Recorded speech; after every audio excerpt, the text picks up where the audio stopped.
paing na may kapuan.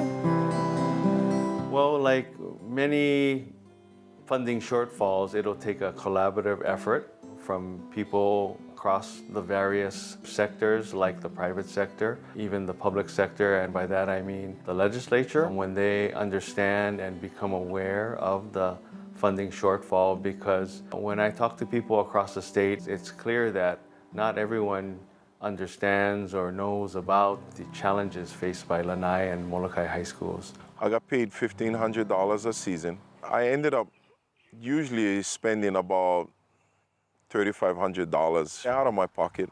Here, the basketball shoes, they use them not just for basketball, but use them for hunting, fishing, go crabbing and whatever. So some of the shoes were pretty beat up. So, I ended up buying shoes for them and just trying to help them out. And sometimes when we travel, they don't have enough for meals, because the meals we had to pay out of our own pocket too. So I would help pay for meals.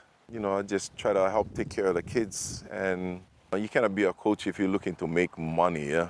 It wasn't about the money, it was just helping the kids and giving back to the sport and to the school. I love coaching, but I had kids that were going to college and I had to try and put them through college, so I had to choose from coaching or being able to put them through college. So I had to invest in my kids, my children getting into college too. For those who are less fortunate, I cover their costs. Sometimes, depending on some kids, they come up to me, I pay out of pocket to cover their meals as well. I want the kids to not have to pay for their own meals on trips. Basically, all the sports have hand-me-downs. Like, some of our uniforms are like ripped sometimes. I've had the same uniforms for a pretty long time, 10 years actually.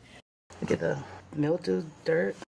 You're representing your island, and when you go away and, when you're playing with other teams, it's pretty, actually sometimes it's embarrassing because, you don't feel valued.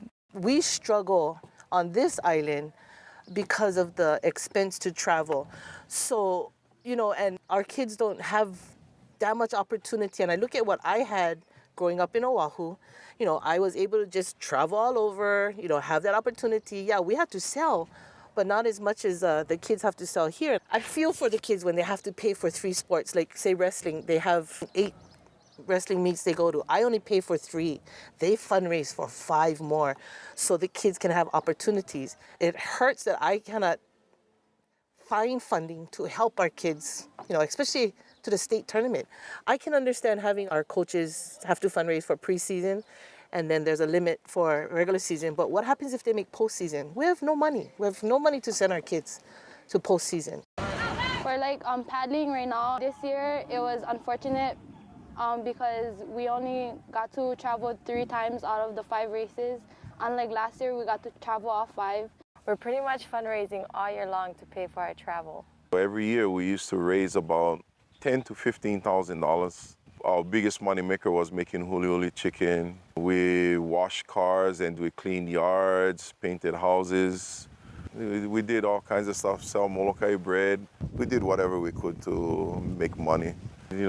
Molokai people are terrific. They always give when it comes to the kids. Even though we don't have a lot of money here, people have always given. A lot of times you feel bad because you hit in the same pockets.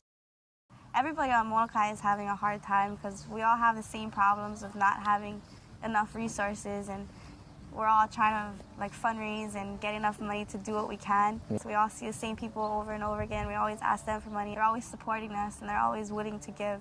But after a while, they have to stop because they can't give out that much. They have to support themselves too, so it gets hard.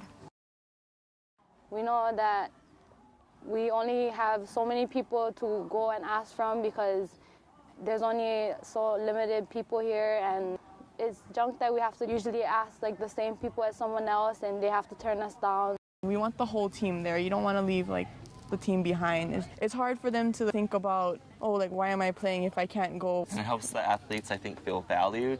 Yes. Why do you play sports if it costs so much, and sometimes some kids have to stay home? So it's we need the money because we don't want other kids to be left behind. First, it's a hustle, it's a sacrifice because you do your full-time job after work, and then you do whatever you prefer to fundraise to meet the needs. Then it's pay off. It's pay off what you do for your kids. Regardless of whether you're from Molokai or Lanai or you're not, I think it behooves us to support the less fortunate. And also, no matter what, Hawaii is such a small place, relatively speaking. We all have connections to both Molokai and Lanai. I just can't think of a better way to help those two islands by supporting their youth in their quest to participate in athletics at their schools.